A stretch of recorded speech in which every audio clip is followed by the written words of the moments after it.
you lie, you cheat, you steal, you commit fornication and adultery, and if you don't do it with your carcasses, you do it with your mind.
Does gentlemen need a club?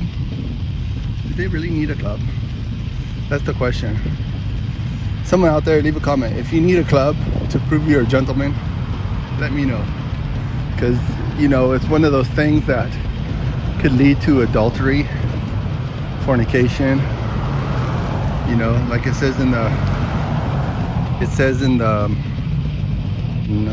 Song of Songs, don't stir up love before the time. Not a good idea.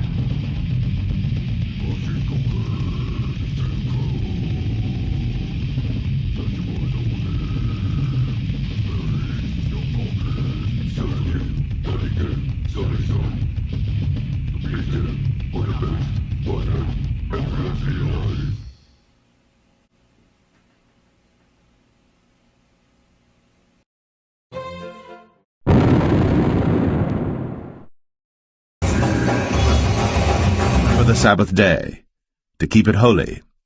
6 days shalt thou labor, and do all thy work. But the seventh day is the Sabbath of the Lord thy God. In it thou shalt not do any work, thou, nor thy son, nor thy daughter, thy manservant, nor thy maidservant, nor thy cattle, nor thy stranger that is within thy gates. For in 6 days the Lord made heaven and earth, the sea, and all that in them is, and rested the seventh day.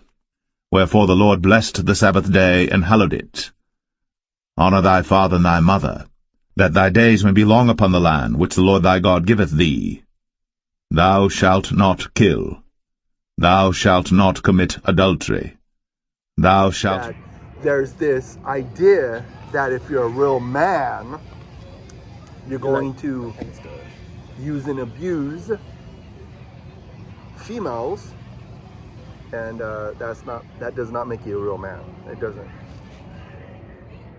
Respecting them and sacrificing for them. Well, of course, not all the females, but as a gentleman, a real gentleman, like maybe open the door, maybe make eye contact instead of looking at other places, getting distracted with their personality. So that's all I'm trying to say. Because for the most, a non-sexual relationship is called platonic or tonic.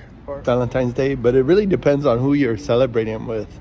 Because if it's someone really important in your life, you want to observe the day, even if it's cliche.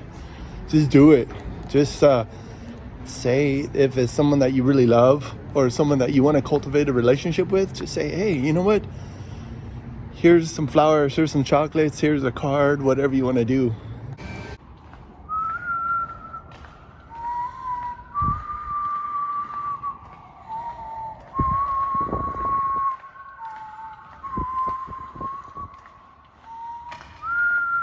Commandment that I'm on, I believe it's the 7th commandment, and it's thou shalt not commit adultery.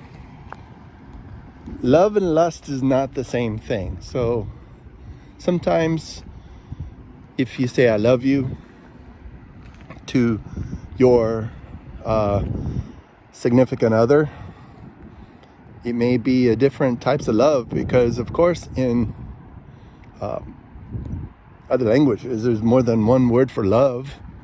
I've mentioned it multiple times before, but it's something that I think bears repeating, because love and lust is not the same thing. And one slogan for a certain group of people is love, and that is so untrue. Love is not just love. Love is, there's different types of love. The way that I love my daughter is different than the way I love her mom. Seriously, I mean, even though we're divorced now, but I still have a certain emotional attachment because she gave me my daughter, so I still have to have some sort of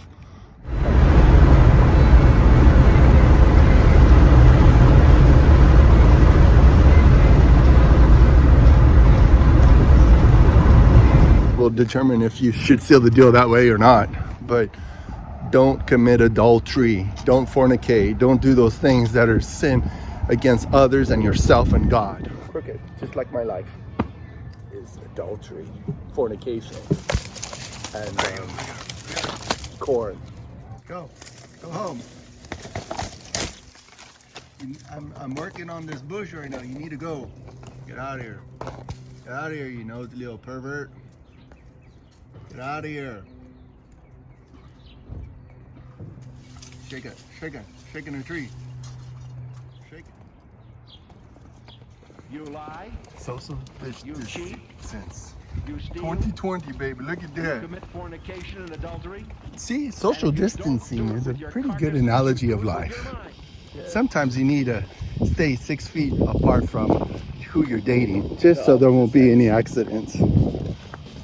So remember, kids, when you're dating, stay 6 feet apart. Yeah, from the person from the opposite sex. Yes. Always stay really close to your friends. Yeah, keep your friends close, but keep the opposite Enemies. sex away from you.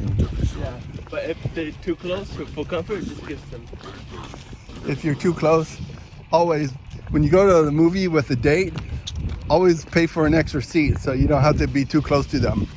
Yeah, it makes you feel really bad. Yeah. Just tell them, it's not you, it's me. No, it's an accuracy for God. It's analogy. It's an accuracy for God.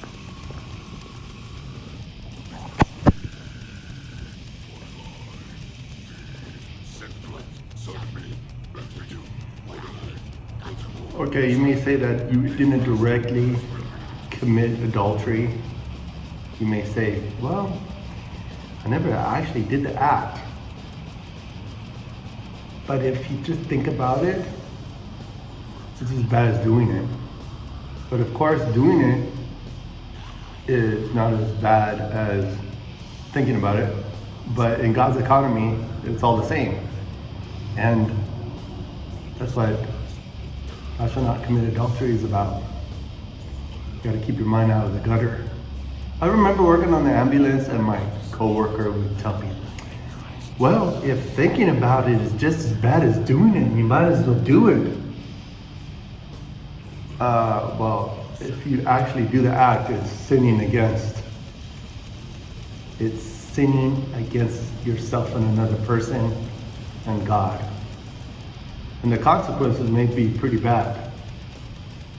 So it's not the same. But in God's economy, it is to keep you in check. So you can't say, well, I didn't actually do blah, blah, blah.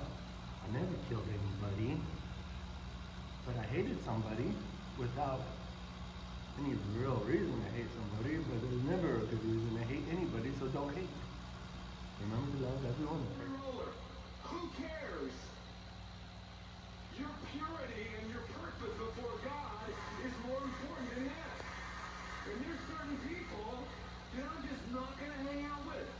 There's certain forces out there that Lisa and I are not going to subject ourselves to because you know what? The pull is too strong. That's why we need the church. How about technologically? Okay, you know what? If you don't have a filter on your computer, don't use your computer until you get a filter.